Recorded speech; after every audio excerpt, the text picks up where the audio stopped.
तो महुआ मोइत्रा को सुना आपने, सुकवंता मजूमदार को भी आपने सुना, जहां पर महुआ मोइत्रा साफ कहती हुई नजर आ रही हैं कि महाभारत का रंग आगे देखेगा, महाभारत का अंजाम आगे क्या होगा वो देखेगा। ये महुआ मोइत्रा की तरफ से कहना है, यानी कि जो विवाद है वो धीरे धीरे और भी ज्यादा बढ़ता हुआ नजर आ रहा है और वार पलटवार का जो दौर है वो भी शुरू हो चुका है। लगातार एक के बाद एक बयानबाजी सामने आ रही है। पक्ष महुआ मोइत्रा को पूरी तरीके से यहां पर घेरने की कोशिश कर रहा है, लेकिन महुआ मोइत्रा भी यहां पर कहती नजर आ रही हैं कि यहां पर आप महाभारत का रंग अब आगे देखेगा। तो जिस तरीके से महुआ मोइत्रा जवाब देती नजर आ रही है, बहरहाल बड़ी जानकारी ये आप तक पहुंचा दे कि 2 बजे एक बार फिर से जो चर्चा है वो एथिक्स कमेटी की रिपोर्ट पर शुरू होनी है।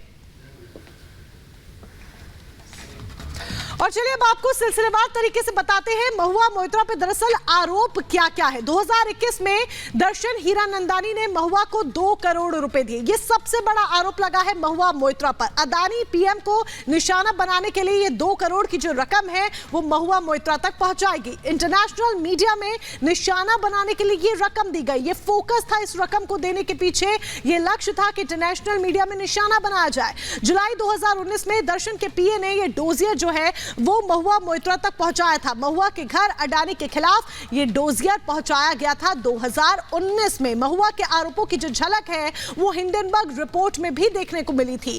पीएम अडानी ग्रुप को टारगेट करने के लिए कई तरह के जो सवाल थे वो पूछे गए कि सीधे तौर पर टारगेट किया जा सके। ये सवाल हीरानंदानी के हितों से जुड़े हुए थे, क्योंकि जो कॉन्ट्रैक्ट है वो हीरानंदानी ग्रुप हार गया था। एनर्जी इंफ्रा कॉन्ट्रैक्ट हारा था हीरानंदानी ग्रुप, जिसके बाद निशाना बनाने की जो कोशिश है वो यहां पर की गई थी। अडानी ग्रुप से हारा था हीरानंदानी ग्रुप, यही एक बड़ी वजह रही। पीएम और अडानी ग्रुप को घेरने की कोशिश थी। सवाल पूछने के बदले हीरानंदानी ने कई तरह के कैश, कई तरह के गिफ्ट्स और भारी भरकम कैश भी दिया था।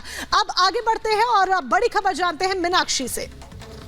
तो महुआ मोइत्रा पर जो आरोप लगे थे उसके लिए पूरे कमेटी बनाई जाती है। निशिकांत दुबे ने इसका जिक्र सबसे पहले किया था। अब वो कमेटी की जो रिपोर्ट है वो आ गई है और ये क्या कहती है उसके बारे में आपको बताते हैं। यहाँ पर महुआ मोइत्रा के नाम का जिक्र किया गया है और साफ तौर पर यहाँ जिक्र करते हुए सेक्शन 120A का जिक्र करते हुए कहा गया है कि ये ऑफेंस था, ये अपराध था और अब इसमें पनिशमेंट मिलनी चाहिए। देखिए, कॉज फॉर सेवर पनिशमेंट ये कमेटी ने यहाँ पर सुझाव दिया है, जिसके बारे में जानकारी मिल रही थी। कमेटी साफ तौर पर यह कह रही है कि अब उनकी लोकसभा सदस्यता को भंग किया जाए और इतना ही नहीं, उन पर यहां कानूनी कार्रवाई भी की जाए। ये तमाम जो जिक्र है वो यही एथिक्स कमेटी की रिपोर्ट में किया गया है, जिसकी तस्वीरें भी हम आपको दिखा रहे हैं। ये टेबल कर दी गई है। 12 बजे के बाद जब ये टेबल की जाती है तो जमकर हंगामा होता है और एक बार फिर से 2 बजे यहाँ सदन में चर्चा होने वाली है। दूसरी तरफ टीएमसी ये कह रही है कि हमें हार्ड कॉपी भी दी जाए, हम उस पर चर्चा भी करेंगे, लेकिन महुआ मोइत्रा को बोलने का समय दिया जाए। सूत्र ये बताते हैं कि यहाँ पर प्रहलाद जोशी बोलेंगे और उसके बाद महुआ मोइत्रा को भी बोलने का मौका दिया जाएगा।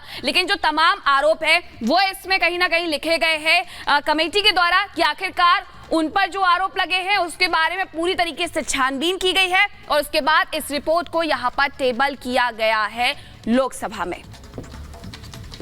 तो ये तस्वीर भी आपको दिखा रहे हैं कि किस तरीके से अब ये कहा जा रहा है महुआ मोइत्रा को लेकर के कमेटी के द्वारा यह सिफारिश की जा रही है कि लोकसभा सदस्यता उनकी भंग की जाए और इतना ही नहीं, उन पर कानूनी तौर पर भी एक्शन लिया जाए। कई ऐसी धाराएं हैं, कई ऐसे सेक्शन है जिसका जिक्र इस एथिक्स कमेटी की रिपोर्ट में किया गया है। महुआ मोइत्रा पर तमाम जो आरोप लगे थे उसके लिए एक कमेटी गठित की गई थी। महुआ मोइत्रा पहुंची भी थी सवालों के जवाब देने के लिए, लेकिन किस तरीके से खींच के साथ बाहर निकली थी वो सब ने देखा था एक बार। लेकिन आज महुआ मोइत्रा मुस्कुरा रही हैं, महुआ मोइत्रा मुस्कुरा के कह रही हैं कि अब जो होगा वो देखा जाएगा। 2 बजे में अभी वक्त है। उनके चेहरे पर मुस्कान थी और एक कविता पढ़ते हुए वो तंज कसते हुए भी यहाँ नजर आई थी, लेकिन उन पर जो आरोप है वो काफी संगीन है और